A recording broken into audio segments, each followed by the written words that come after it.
Proportional Response. Book 1, Chapter 6, Part 9. Pyrrhic Victory. Rolvan leaned back in his chair and waited for the end to come. He said a final prayer to the mother and the depths for his wife and children, that they would be cared for and come to understand. A strange sort of calm settled over him as he waited for his fate. A voice from the pit played out through the speakers, and Rolvan could hear it echo through the ship. Impact in 15 seconds. Secure all suits. Rolvan pulled his helmet close and ran through a quick check to make sure everything was working properly. Not that he expected it to matter. He looked to the Admiral, and they saluted each other, then exchanged a somber nod. Words would only have gotten in the way. Impact in 5, 4, 3, 2. Rolvan closed his eyes, leaned back, relaxed, and whispered another prayer to the depths, ready to accept the will of the tide. 1. Impact.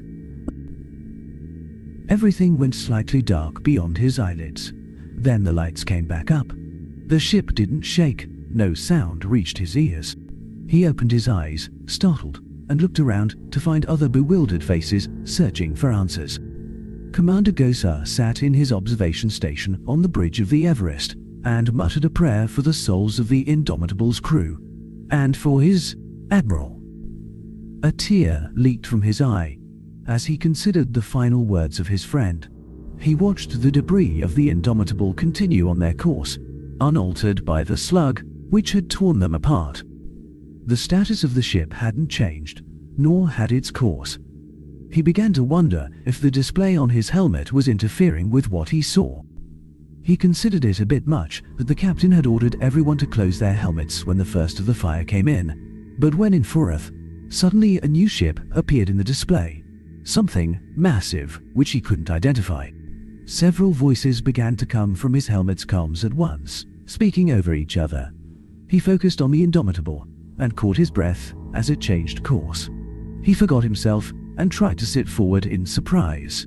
The seat straps held him for a moment, then they didn't. He found himself surging forward, up out of his seat, and he began a slow tumble. The display before him winked out, and he realized that gravity had disappeared as well. The bulkheads and the deck, which he now faced, seemed to fade.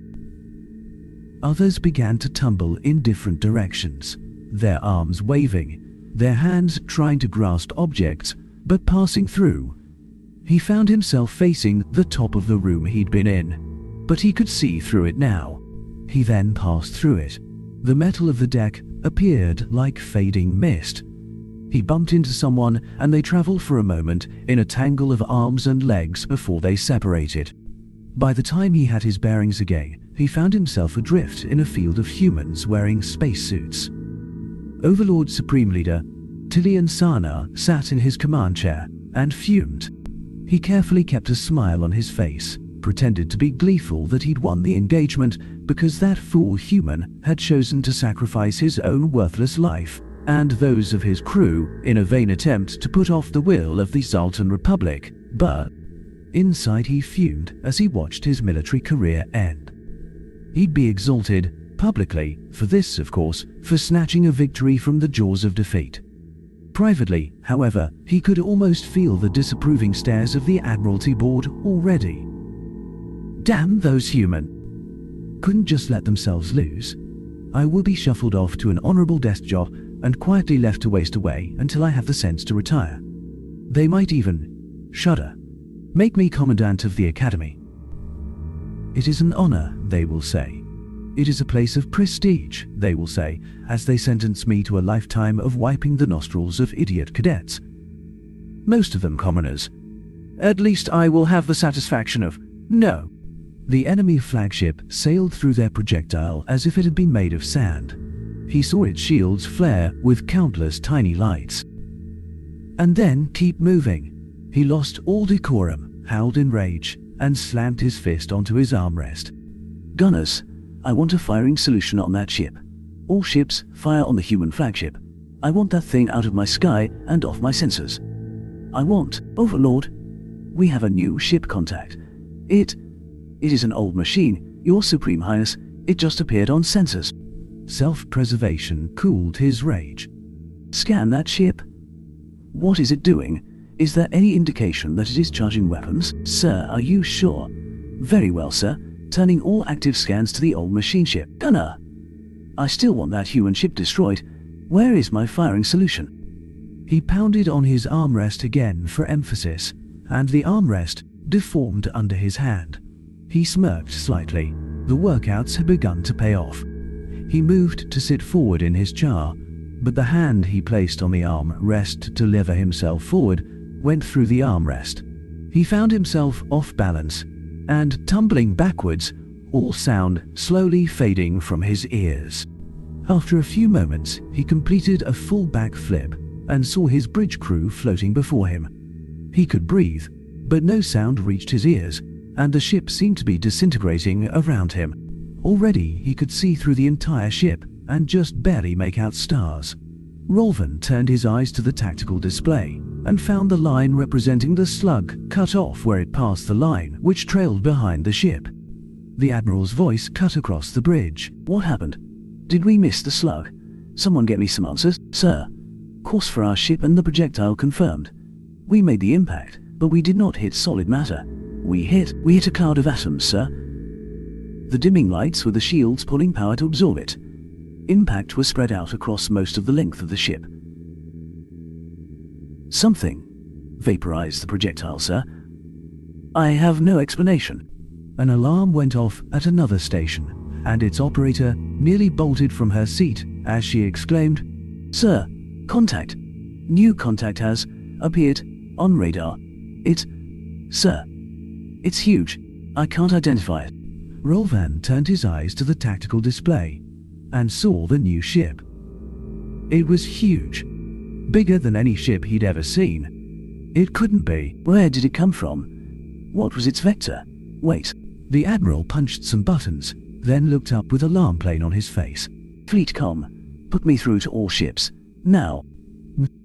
Patched in. All ships, stand down. Repeat. All ships, cease fire and stand down. Shields are full. Reverse engines, come to all stop. This is a direct order. Take no further offensive or defensive action. All pilots, set your fighters to mode 3 immediately. I want those divine wind protocols disabled now. Return your fighters to the nearest available carrier. Flag out. Sir. Indomitable reports. All stop and cease fire. Sir. No other ships are reporting in. I can't. Sir. All Indomitable pilots report they have lost contact with the fighters. They were unable to issue the mode 3 order. They are saying that they lost contact with the fighters just before you came on the comm. I can't raise any other ships on the comms, sir. Sir, all telemetry feeds have ceased. The only data I have is the feed from the Indomitable, and some of the outer... The man who'd been speaking trailed off as he looked at the tactical display. Every ship on it, Zoltan and human, had lost their designation tags and had been marked as debris fields. A voice rose from the pit, steeped in fear, quiet but steady. Sir, I have positive identification on the unidentified ship. It is... The Admiral's voice cut across the bridge, loud and strong. An old machine. I have seen one once from a distance. Radar. Is that movement I see in those debris fields which used to be our ships? What is happening? Working on it, sir, but I can't make sense of anything. There is nothing metal out there. It is as if every ship, and all of the debris from the ships which were destroyed, just disappeared. I am unable to get a composition on the debris that is still out there. But, about half of it seems to be moving towards us. That can't be right, though. I don't know what to make of these readings, sir. Rolvan fought his own confusion as the Admiral shot him a look.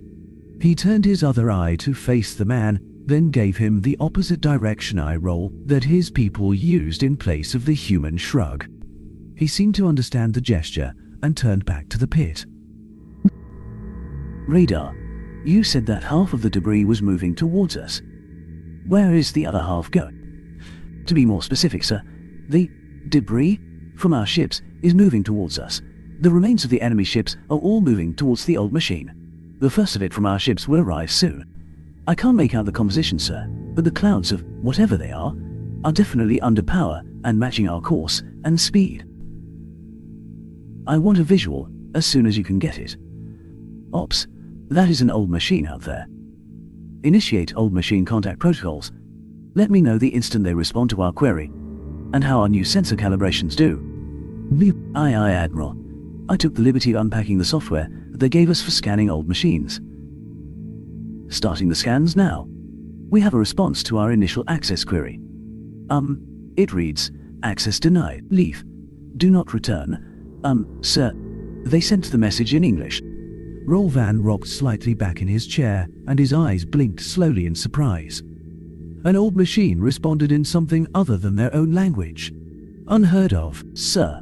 Enhanced sensors unable to get any reading on the old machine. Well, it was worth a try, I guess. Now we should... Sir, to clarify, the readings from those sensors are coming back null.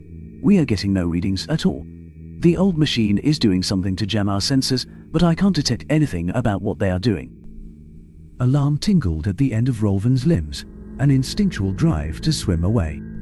He turned his chair to face the human admiral, but the man waved him down and kept his attention focused on his people, and Rolvan forced himself to relax. He had learned enough of human body language to read the tension in his host's body, and realized the man knew the danger they were in. No ship which remained after an old machine started jamming scanners had ever lasted long. The Admiral pushed a few buttons, and the captain's face appeared before him. Captain, the old machine out there is blocking our scans, and has sent us an ultimatum, in English no less. To leave, I intend for us to do just that. Set your course for Mexicali Station. The captain nodded. We are dropping shields, and bringing the FTL engines online now, sir. They should be charged and ready to make the transition in about 5 minutes. Radar. How long before the first of those debris clouds reach us? Best estimate at current speeds is 20 minutes, sir. They are obviously being moved, somehow, but not at any great speed. 5 minutes will be fine then, Captain. I want to be out of here before any of that debris reaches us. That can't be, sir.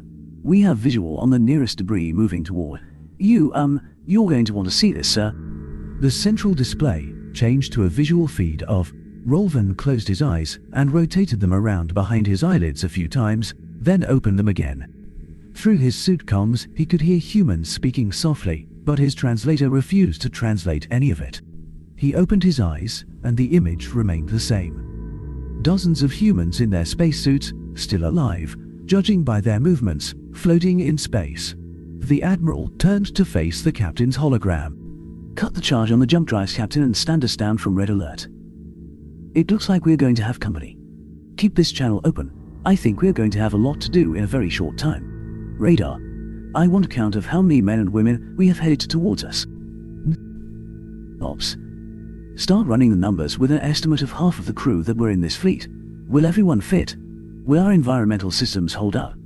What about food? Sure they. Everyone. We need to figure out how to fit all these people in. The most obvious adjustment will be to convert the fighter base into crew space, but I need ideas on how to do that, and how to do it fast. Rolvan turned his attention to his own display, and found that his ship had not been affected by whatever destroyed all of the other ships. Admiral, it appears my ship is still out there. If you will put me through to them, I will order them to rendezvous with us so I can transfer over. We can take a few of your people with us. We will have them sleeping on the floor and eating starvation rations, but maybe that will take some of the pressure off of you. The Admiral turned to him and nodded. Thank you. I will take all of the help I can get, at this point. Comms, put our Arabzo friend here, through to his ship. Captain, coordinate the rendezvous. Admiral, it will take at least an hour for my ship to make it here, possibly longer by the time they make sure they don't harm any of the people you have floating around out there, and I don't really wish to sit here being useless. With your permission, I will go out and join the work crews that your captain will be putting together until they arrive. The Admiral gave him a long, hard look, then a broad smile. I can respect a man who's willing to get his hands dirty. He saluted, then extended his hand for a handshake. I may not get the chance to see you again before you disembark, so I will say thank you now, for all you have done in this. Your words to my crew, saving the life of one of my people. Let's just say that I am going to have some strong recommendations for Central Command about your race in general, and you in particular. Thank you. Rolvan returned the salute and the handshake. My report will be similar. I wish to thank you as well. This is your ship, and you could have forced me off, honor be damned. Before that, you have been an outstanding host, and I dare say, have become a friend. I look forward to seeing you again." With that, Rolvan turned and went to look for something he could do to help his new allies.